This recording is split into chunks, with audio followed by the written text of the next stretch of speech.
Hello students, welcome back again. Fourth semester nap syllabus analytic geometry and vector calculus. कैसे आपको syllabus distribution करना है, unit wise chapters कौन से रहेंगे, काफ़ी टाइम से कमेंट आ रहे हैं बच्चों के। तो आज हम यहाँ पर पूरा डिस्कस करते हैं कि अगर आपको केवल पासिंग मार्क्स के लिए करना है तो कौन से चैप्टर्स आपको करने पड़ेंगे, एंड यूनिट में आप कितना कंटेंट स्किप कर सकते हो, मैक्सिमम कितना स्किप करते हो कि आपके एग्ज़ाम 90% प्लस कवर हो जाए।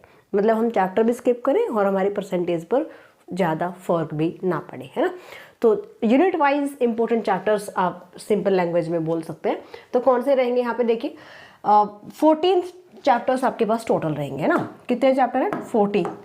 14 चैप्टर्स में से आपको मैक्सिमम चैप्टर ऐसे बताऊंगी जिनको आप बिल्कुल छोड़ सकते हो।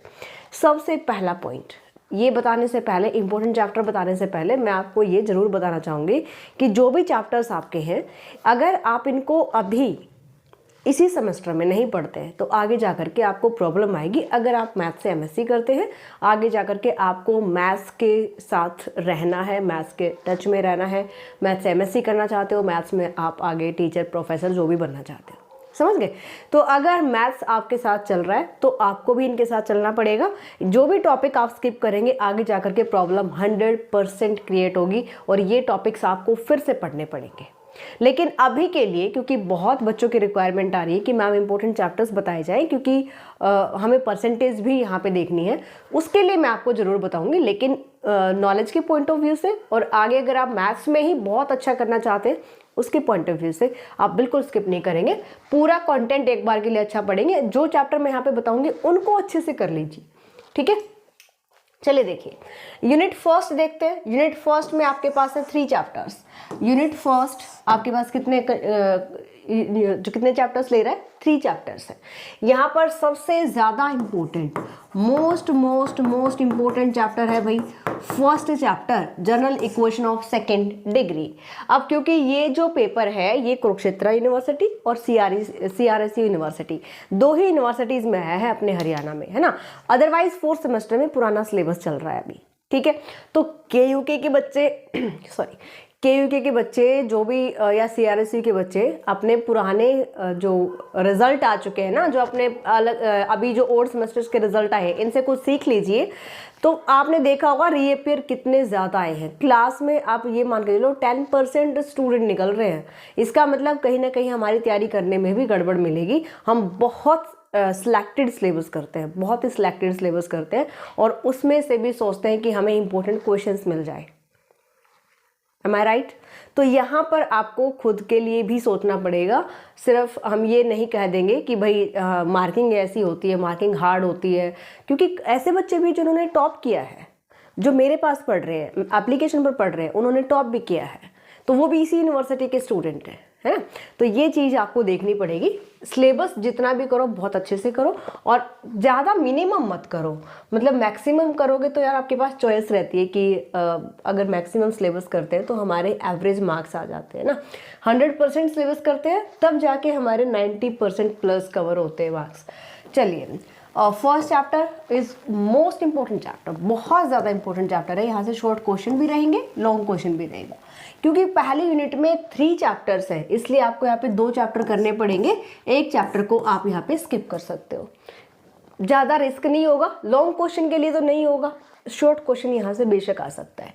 शॉर्ट क्वेश्चन तो पूरे पेपर में से कहीं से भी दे देंगे, है ना। आप एग्जाम दे चुके हो, आप अच्छे से जानते हो।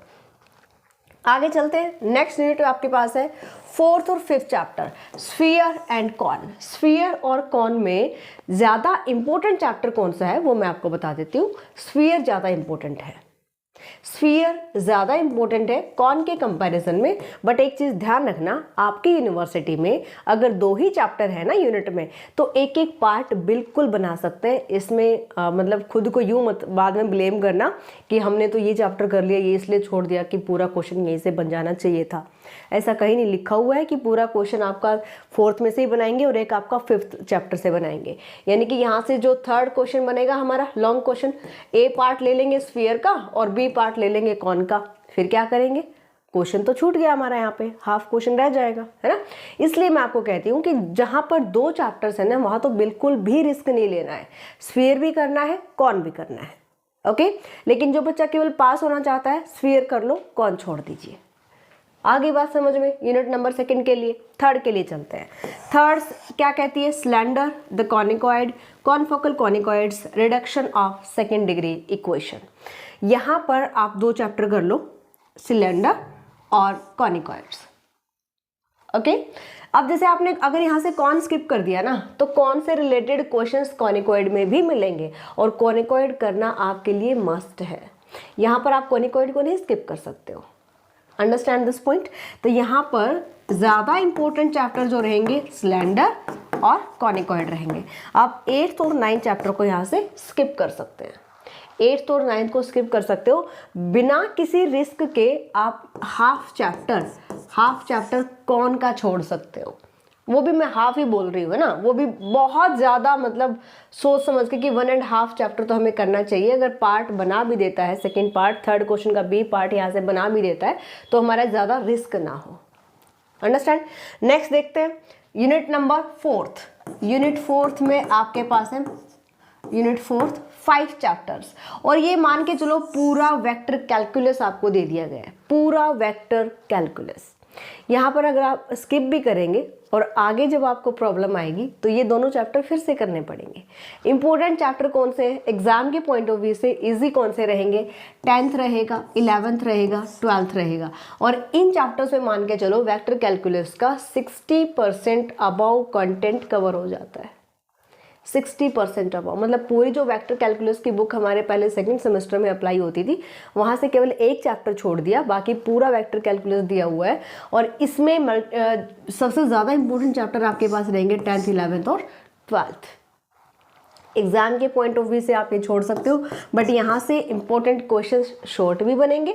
और ये जो 2 चैप्टर आप देख रहे हो ना, ये 2 चैप्टर ये हाफ वेक्टर कैलकुलस का मतलब इंपॉर्टेंट कंटेंट रखते हैं। अगर हम इंपॉर्टेंट कंटेंट की बात, यहाँ तो बेसिक आ जाता है, समझ गए, यहाँ क्या आता है, बेसिक आता है इन चैप्टर्स में। बट वेक्टर कैलकुलस का जो मेन मोटिव होता है ना बच्चों को पढ़ाने का, वो इन 2 चैप्टर्स में आएगा। मतलब थोड़ा सा एक लेवल का जो वेक्टर कैलकुलस होगा वो हमारा 13th और 14th चैप्टर में रहेगा। Gauss, Green's and Stokes theorem ये आपका कभी पीछा नहीं छोड़ेंगी, आपको समझ आना चाहिए। अगर बेसिक नहीं समझेंगे तो ये आगे आपको कभी भी समझ में नहीं आएंगे। Clear this point. रट्टा लगा लोगे, स्टेटमेंट पढ़ लोगे, अभी के लिए शॉर्ट क्वेश्चंस अगर स्टेटमेंट से रिलेटेड आते हैं तो कर लोगे, लेकिन आगे जा करके जब आपको इसी कंटेंट की दोबारा नीड होगी तो आपको ये बुक्स फिर से पढ़नी पड़ेंगी। एग्जाम के पॉइंट ऑफ व्यू से छोड़ दो, बट नॉलेज के पॉइंट ऑफ व्यू से एक बार के लिए ज़रूर करो। आपके पास एक ही बुक है, ज़्यादा बर्डन नहीं है। पहले जब 3-3 बुक्स होती थी तब भी तो बच्चे पढ़ते थे, है ना। तो अभी भी पढ़ रहे हैं, 3 बुक्स अभी भी चल रही हैं बच्चों की। अभी तो 4th सेम में ही आई है नैप, ठीक है ना। 5th और 6th में तो वही चल रहा है अभी। तो यहाँ से ये इंपॉर्टेंट कंटेंट बहुत है भाई, इंपॉर्टेंट कंटेंट की मैं बात कर रही हूँ नॉलेज के पॉइंट ऑफ व्यू से, ठीक है। एग्जाम के पॉइंट ऑफ व्यू से 10th, 11th और 12th कर लो। तो कितने चैप्टर हमने स्किप किए, सिर्फ जो पासिंग मार्क्स लेना चाहता है या जो चाहता है कि भाई कर लेते हैं, ठीक ठाक नंबर आ गए तो ठीक है, बाकी देखा जाएगा। लेकिन जो 100% कवर करना चाहता है प्लीज़ पूरा सिलेबस करो। पूरा सिलेबस का मतलब कुछ भी स्किप नहीं करना। 3rd चैप्टर यहाँ से हमने स्किप किया, यहाँ से हाफ कौन स्किप किया, यहाँ से 2 चैप्टर स्किप किए और यहाँ से 2 चैप्टर, टोटल 5 चैप्टर हमने यहाँ पे स्किप कर दिए हैं। और ये आपका इम्पोर्टेंट रहेगा कंटेंट। ओके, इसके इंपॉर्टेंट क्वेश्चंस भी हम करवाएंगे, बट पूरा सिलेबस अगर आप करना चाहते हैं तो न्यूएरा मैथ्स एप्लीकेशन डाउनलोड कर सकते हैं। और अभी हॉली डिस्काउंट चल रहा है 25% ऑफ। तो यहाँ से लेकर के 1st चैप्टर से 14th चैप्टर तक आप पूरा सिलेबस कर सकते हो। वो अगर कोई पासिंग मार्क्स के लिए करना चाहता है, बच्चे पर डिपेंड करता है। मैंने पूरा सिलेबस करवाया हुआ है, एक एक क्वेश्चन, एक एक बेसिक वहाँ पर आपको मिलेगा। ओके, और पूरा अच्छे से एक्सप्लेन्ड आपको मिलेगा। कोई भी अगर आपकी क्यूरी है आप कॉल कर सकते हो 8053 633 433। मिलते हैं नेक्स्ट क्लास में। Bye, take care.